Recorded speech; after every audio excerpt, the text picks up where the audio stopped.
as far as your business, what do you believe is the most significant advantage and disadvantage by selling through FBM versus FBA?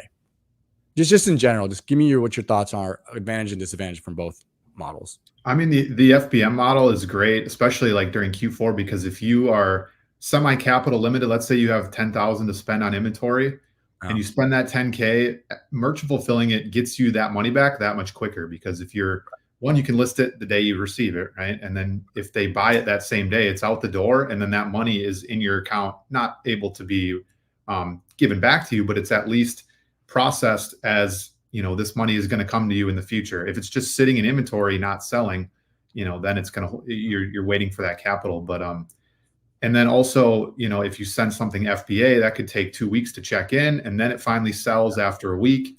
And then, so it's adding, 2 to 4 weeks just doing FBA versus merchant fulfill. So this time of year, it's great because it just gives you, more capital to spend. If you can spend the 10K in the first week of December, you get some of that back the third week in December, and then you're able to rebuy stuff, sell a few things before Christmas.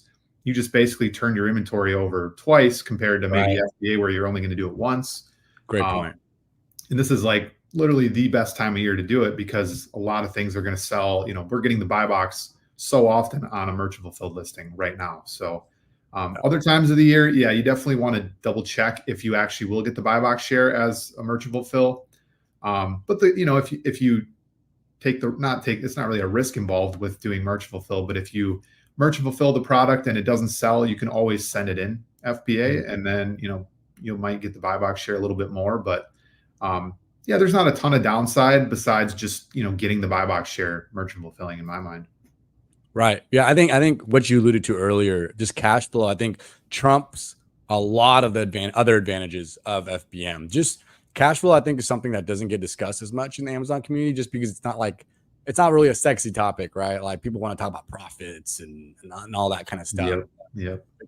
What you were saying, I didn't even think about that. If you FBM a lot of your items, and during this kind of demand, yeah, you can sell twice as much, while the FBA route, it's still shipping. Like, if you had 2 products, you send it FBA, you could have this other one that was an FBM sell 2 times by the time it still reaches the listing, right? So yep, exactly. That's a great point. Also, as far as I'm not sure what you've heard, and I wanted to address one more thing you said. As far as not winning the buy box versus an FBA seller, if you're an FBM seller, for me personally, I have been able to win the buy box. I'm not going to say like matching it, but maybe like $1 or 2 below.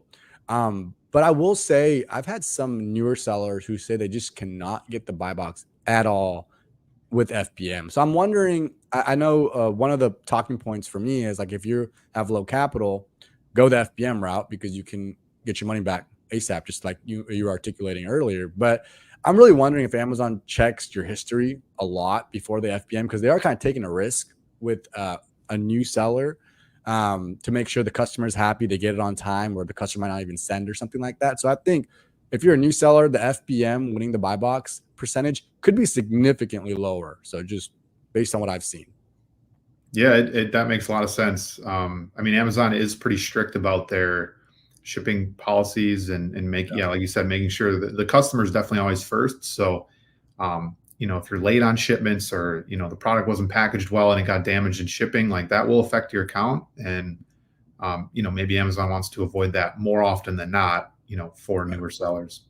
Yeah. And also, if you go FBM route, I forget to mention this, you have no control over your feedback. Like, if it's FBA, you can have them remove it if someone just gives you a negative feedback. But if you FBM that product, unless they say some really outlandish thing, which has happened before, and Amazon did remove it, more than likely I'll be able to remove that feedback.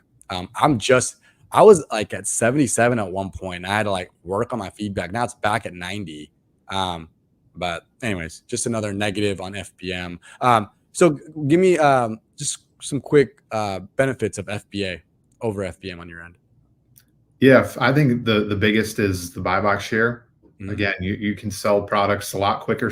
You can check that information in Keepa, right? You go to the buy box statistics in the offers tab, and it's going to tell you how often the FBA sellers are getting the buy box versus the FBM sellers.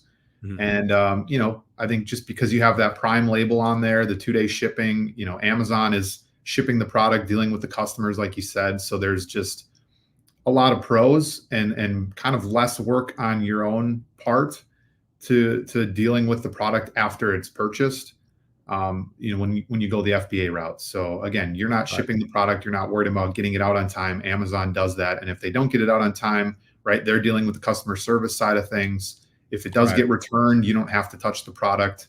Amazon deals with that, puts it back in your inventory if it's sellable still. So I think there's definitely a lot of pros to FBA, and if you can sell products FBA, during Q4, I think it gives you an even higher advantage. The reason it's merchant fulfill is nice is because a lot of people, Amazon stops accepting new shipments at a certain point early in December. So, some of these FBA sellers are going to run out of their stock. So the merchant fulfill side of things, you're keeping the product in stock, which is, ultimately what Amazon wants. But most of the time, FBA is just going to be get you more sales in general. Right. And the 100% way to actually scale would be with FBA, unless you have people working for you physically, right? Exactly. What you're saying earlier, you're giving Amazon the control to handle the customer service, which is like a gift and a curse. I found that when I started doing much more FBM, you realize how many customers are really just trying to scam their way to just getting their money back and keeping the product. And when they call an Amazon rep, the Amazon rep is going to represent Amazon in the best interest for the customer. They're not really thinking about you. So they'll replace your item so quick. They won't even blink. The customer will say the most outlandish thing and they'll just replace it. And that's one thing that I've really, raised my eyebrows now lately, because I'll get these like messages that are just bogus, because it's just bogus. And thankfully, Amazon, when you FBMing it, you have more control over that, and Amazon might just refund them and credit you and even on chargeback claim and stuff like that. But if it's FBA, I'll just check my sales, dude, and it'll just say like replacement. I'm just like, what the hell? Like, at least tell me. Yeah. There's not much transparency there, but it's kind of the price of doing